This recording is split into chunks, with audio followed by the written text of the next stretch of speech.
Do you want to share your internet quickly, but you are not sure how to set up a hotspot on your Galaxy S25 Ultra? Or maybe you want to change the hotspot name and password so it's easier for others to connect?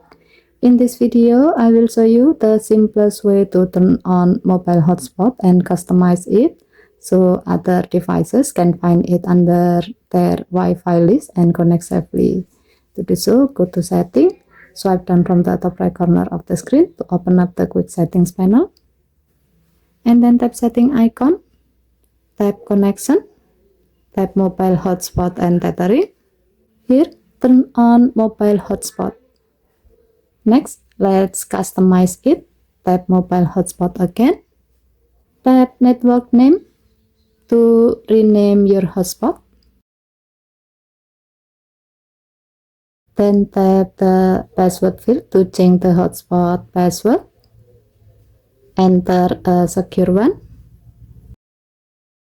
And then tap save. Now your hotspot is ready. Other people will see your hotspot name under their Wi-Fi network list on the device.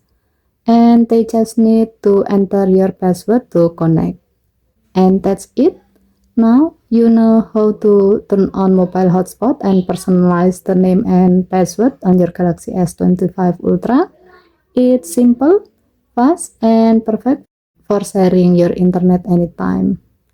Okay, thank you for watching. Please help to like and subscribe. Have a nice day.